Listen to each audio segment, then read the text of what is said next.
बच्चों, आपका फिर से स्वागत है। इससे पहले हमने प्राकृतिक संख्या और पूर्ण संख्याओं के बारे में जानकारी ली। उसका लिंक नीचे दिया है।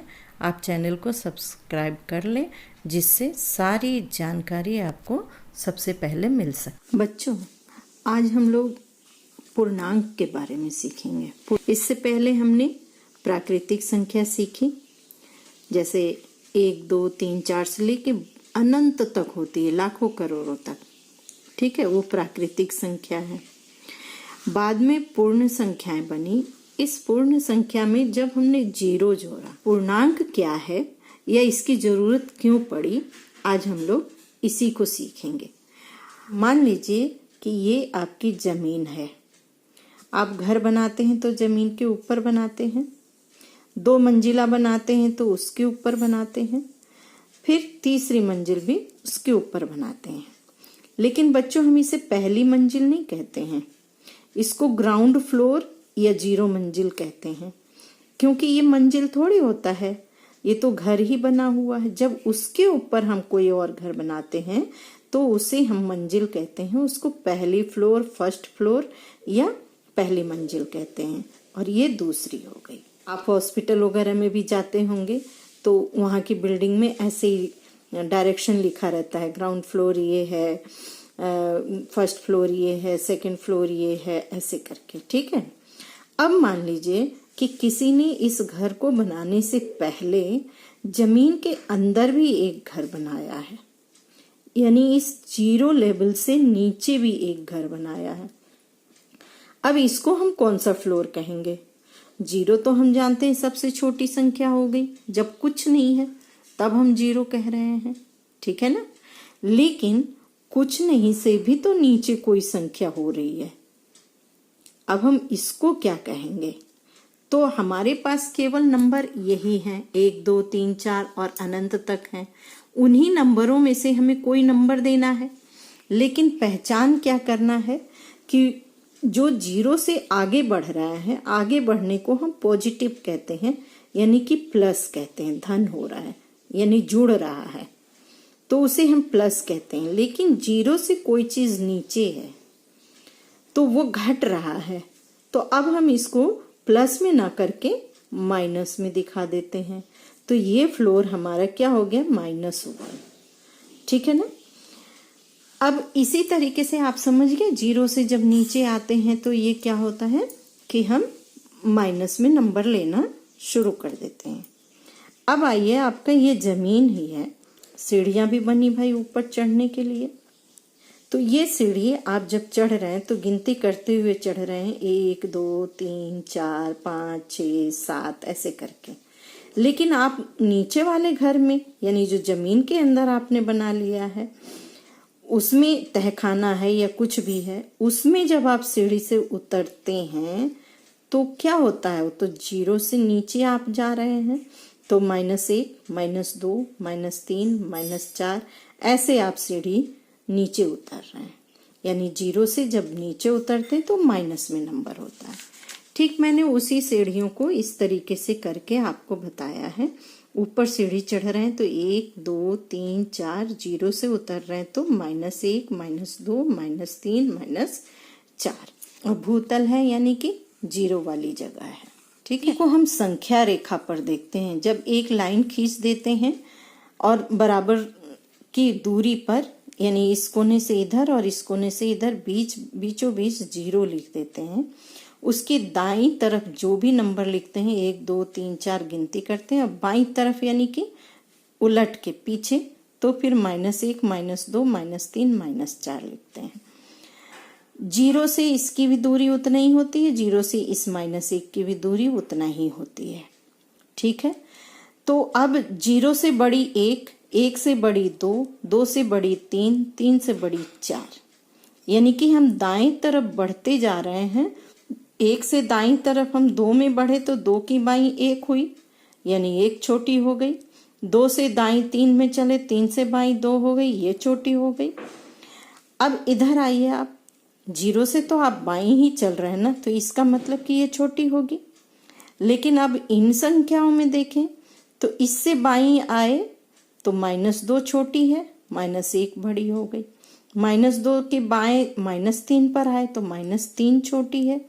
बाईं तरफ की संख्या क्या है? दाईं तरफ बढ़ने वाली संख्या अपनी बाईं संख्या से बड़ी होती है। अब हम आपको एक रेखा में भी दिखा दिए, अब एक खड़ी लाइन में दिखाते हैं। खड़ी लाइन खींच लेते हैं और खड़ी लाइन में बीच में 0 लिखते हैं। तो 0 से ऊपर चढ़ेंगे तो प्लस वाली गिनती होगी, 1 2 3 4 5, और 0 से नीचे उतरेंगे तो माइनस की गिनती होगी, -1 -2 -3 -4 -5। ठीक है, यानी ऊपर की गिनती प्लस, नीचे की गिनती माइनस। ठीक है, आगे बढ़ेंगे, ऊपर चढ़ेंगे तो संख्याएं बढ़ती जाएंगी, नीचे उतरते जाएंगे तो संख्याएं छोटी होती जाएंगी। अब यहाँ हम 0 से नीचे उतरे, -1 0 से छोटी है, लेकिन उससे नीचे उतरे -2, वो -1 से छोटी है। -2 -3 से बड़ी है ना, और -3 -2 से छोटी है। -4 -3 से छोटी है। -5 -4 से छोटी है। आय का मतलब आप जानते हैं आमदनी, और व्यय का मतलब होता है खर्च। तो मान लीजिए कि पापा की आय 4000 है और वो खर्च करते हैं 3010 रुपए। तो इसको हम कैसे दिखाएंगे? आय 4000 है और व्यय को हम दिखाएंगे वो खर्च करते हैं, यानी कि उनका रुपया कम होता है, तो वो माइनस में हो गया 3010 रुपए। ठीक, तो हम इस तरीके से लिख सकते हैं ना, आय को प्लस में लिखेंगे, व्यय को माइनस में लिखेंगे। अब आपको किसी चीज में लाभ हो रहा है, फायदा हो रहा है, तो उसको प्लस में दिखाएंगे। हानि यानी आपको नुकसान हो रहा है तो उसको माइनस में दिखाएंगे। आप ऊपर को जा रहे हैं, बढ़ रहे हैं तो प्लस में दिखाएंगे, और आप नीचे कम हो रहे हैं तो माइनस में दिखाएंगे। और कुछ उदाहरण देखते हैं, पता चलेगा कि हमें पूर्णांक की जरूरत क्यों पड़ती है और पूर्णांक क्या है ये समझ में आएगा। जैसे तापमान की बात करते हैं, तो आप कभी कभी समाचार में भी सुनते होंगे कि शिमला में 0 से 15 डिग्री नीचे चला गया, बहुत बर्फ जमी है। तो अगर शिमला में 0 से 15 डिग्री सेंटीग्रेड नीचे है तापमान, यानी बहुत ठंड है। मद्रास में 25 डिग्री सेंटीग्रेड है, यानी सामान्य है। जयपुर में 35 डिग्री सेंटीग्रेड है, यानी सामान्य से थोड़ा अधिक है ताप। कश्मीर में 0 डिग्री से 20 डिग्री कम है, नीचे है, तो यानी शिमला से भी अधिक ठंड है। ठीक है ना, ये 15 डिग्री था नीचे और ये 20 डिग्री नीचे है, यानी उससे भी ज्यादा ठंडी है। अब इसको लिखेंगे कैसे, है ना? लिखने के लिए अब इस लाइन को देखिए। शिमला में कहा जा रहा है कि 0 से 15 डिग्री नीचे है, तो 0 डिग्री अगर ये है तो इससे नीचे हम मान लीजिए ये 10 20 कर दें और 30, तो 15 कहाँ आएगा? 10 और 20 के बीच में, यानी ये -15 डिग्री सेंटीग्रेड। क्यों? क्योंकि अब ये 0 से नीचे उतर आया है ना, इसलिए -15 डिग्री सेंटीग्रेड। अब कश्मीर का 20 डिग्री सेंटीग्रेड नीचे है, यानी -20 डिग्री उसका ताप है। मद्रास का कह रहा है 25 डिग्री है, तो वो 0 से ऊपर है, तो यहाँ लिख रहे हैं। जयपुर का 35 डिग्री है, तो वो 0 से ऊपर है, तो यहाँ लिख रहे हैं। ठीक है, 0 से नीचे को माइनस में दिखाएंगे। अब आइए, ये हमने आपको दिखाया ऊपर नीचे का, आय व्यय हानि का, दाएं बाएं का, कहाँ का नंबर कैसे लिखते हैं। अब आइए चारों दिशाओं की बात करते हैं। जैसे उत्तर दिशा हम नक्शे में ऊपर दिखाते हैं, दक्षिण दिशा नीचे दिखाते हैं, पूरब इस तरफ और पश्चिम इस तरफ। तो बीच में अगर ये संख्या रेखा 0 है, दोनों रेखाओं को हम एक साथ मिला देते हैं, ये संख्या रेखा और इस संख्या रेखा को, 0 को एक ही जगह कर देते हैं। ठीक, तो इसमें क्या हुआ था? ऊपर प्लस प्लस, तो इसमें भी ऊपर प्लस प्लस वाला नंबर है। नीचे माइनस के नंबर, तो इसमें भी नीचे माइनस के नंबर है। सीधी वाली रेखा में इधर प्लस प्लस इधर माइनस, तो इसमें भी हम इधर प्लस और इधर माइनस। अब दिशा जैसे हम नक्शे में लिखते हैं, ऊपर उत्तर, नीचे दक्षिण, पूरब पश्चिम, तो अब हमारे हिसाब से क्या हो गया? जो भी उत्तर दिशा की हम बात करेंगे इसमें हम प्लस का निशान लगा के लिखेंगे। दक्षिण दिशा को दिखाएंगे क्योंकि वो 0 से नीचे आ रहा है, तो वो माइनस का यानी ऋणात्मक में आएगा। पूरब को दिखाएंगे तो वो 0 से दाहिने तरफ बढ़ रहे हैं, तो ये क्या हो जाएगा, धनात्मक हो जाएगा। अब ये 0 से बाईं तरफ का नंबर है पश्चिम, तो ये क्या हो गया कि ये माइनस माइनस का। आप यहाँ खड़े होइए, आपका सिर उत्तर, पैर दक्षिण, आपका दाहिना हाथ पूरब और बायां हाथ पश्चिम। तो पहचान करेंगे, बाएं तरफ के नंबर छोटे होते जाते हैं, दाहिने तरफ के बड़े होते जाते हैं, सिर के तरफ के बड़े होते हैं, पैर की तरफ के छोटे होते जाते हैं। अगर मान लीजिए कि आप 8 कदम पूरब में चल रहे हैं, पूरब में चल रहे हैं मतलब आप दाहिने हाथ की तरफ चल रहे हैं, तो +8 या 8 लिखेंगे। 8 कदम अगर पश्चिम चल रहे हैं यानी बाएं हाथ की तरफ चल रहे हैं, तो उसको 8 कदम माइनस में लिखेंगे। फिर अगर आप 8 कदम उत्तर की तरफ चल रहे हैं तो उसे +8 में लिखेंगे या खाली 8 भी लिख सकते हैं। और 8 कदम अगर आप दक्षिण की तरफ चल रहे हैं तो उसे -8 में आप दिखाएंगे। तो जब हम इस तरीके से नंबर दिखाने की जरूरत पड़ी, जहां हमें प्लस की भी जरूरत पड़ी और माइनस की भी जरूरत पड़ी, तो दोनों तरीकों में हमने अंकों को लिखना शुरू किया और उसका नाम दे दिया पूर्णांक संख्याएं, जो कि इसमें भी अनंत, इधर भी अनंत, इधर भी अनंत होता है। और 0 से बाईं तरफ माइनस के नंबर होते हैं और 0 से दाहिनी तरफ प्लस के, यानी माइनस, जैसे अनंत से और बढ़ गया, -4, -3, -2, -1, 0, 1, 2, 3, 4, ये पूर्णांक संख्याएं हो गई। आपको पूर्णांक संख्या पता चल गई। अब पूर्णांक संख्याओं में प्लस और माइनस वाले यानी ऋणात्मक और धनात्मक दोनों संख्याएं होती हैं। अब आपके किताब में कुछ सवाल होते हैं इससे जुड़े हुए, जैसे आपसे कभी कभी कह देंगे कि विपरीत पूर्णांकों की जोड़ी बनाइए, या आपसे कहेंगे योगात्मक प्रतिलोम बनाइए। तो देखिए कैसे ये काम करेंगे। विपरीत पूर्णांक यानी 1 प्लस और 1 माइनस और नंबर वही सेम टू सेम होगा। जैसे 3 है तो 3 का प्लस 3 का माइनस, ठीक, ऐसी जोड़ी बनाना है। तो आप जैसे ये संख्या रेखा देखिए, बीच में 0 है, इधर हमने 1 2 3 4 5 लिख दिया, इधर -1 -2 -3 -4 -5 लिख दिया। अब जोड़ी बनाना है हमें कि कौन कौन सी पूर्णांक जोड़ी है। तो 0 से 1 की दूरी 1 कदम चले और 0 से 1 कदम पीछे हटे तो ये -1 आया, और जब 1 कदम आगे थे तो वो 1 आया, यानी -1 और 1 जोड़ी बन गई। ठीक 0 से 2 कदम दाएं तरफ और 2 कदम बाएं तरफ तो -2 और 2 जोड़ी बन गई। तो यहाँ हमने सब जोड़ियों के नाम लिख दिए हैं पूर्णांकों के। शून्य का क्योंकि यहाँ से कहीं भी नहीं कुछ होता तो 0 0 जोड़ी ही है।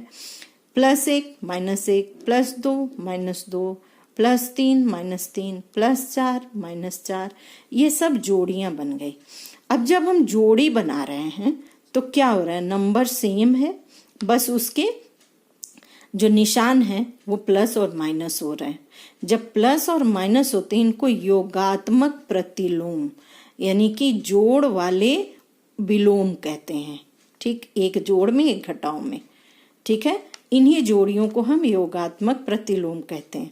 अगर आपसे कहा जाए कि 6 का आप योगात्मक प्रतिलोम लिखिए तो आप क्या करेंगे, 6 का क्या हो जाएगा, -6 हो जाएगा, क्योंकि इसी की जोड़ी है। तो ये कोई निशान नहीं है मतलब यहाँ प्लस है, कोई निशान नहीं मतलब प्लस है, तो +6 की जोड़ी -6।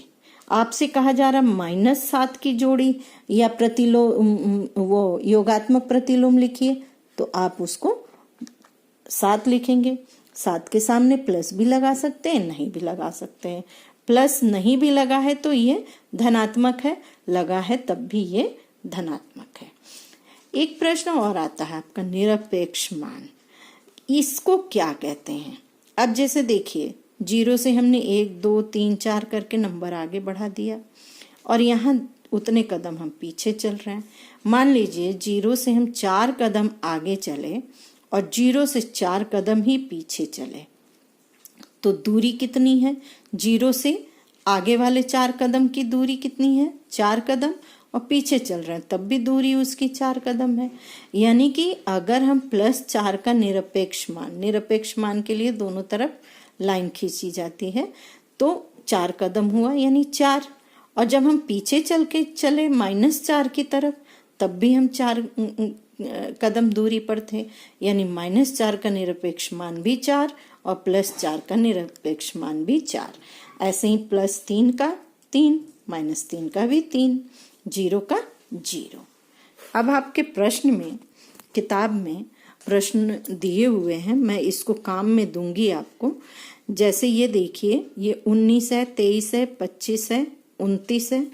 तो अब क्या हो रहा है कि 29 का तिलोम है ना, पूर्णांक, तो 29 का -29, 25 का -25, 23 का -23 और 19 का -19। ठीक इसी तरीके से आपको यहाँ ध्यान दे के इस जगह का नंबर भरना है। तो ये काम जो आप करेंगे तो उत्तर माला की नकल मत कीजिएगा, ठीक है। अब ये 0 से नीचे 4 डिग्री, तो अभी हमने बताया था 0 यहाँ है, उससे नीचे आएंगे तो -4 डिग्री होगा। पूरब यानी आप दाईं तरफ चलेंगे। हानि माने आपको नुकसान हो रहा है तो उसे भी आप ऋणात्मक में दिखाएंगे, ठीक है। तो ये काम आपको मैं जब दूंगी तो आप कीजिएगा। अब ये संख्या रेखा खींचना है और उस पर आपको पूर्णांकों को दिखाना है, तो आप ऐसे संख्या रेखा खींचिएगा। ये +4 यानी 0 से दाएं तरफ 4 दिखाएंगे, -9 यानी 0 से बाईं तरफ 9 दिखाएंगे। इस तरीके से आप हल करेंगे, ठीक है। ओके।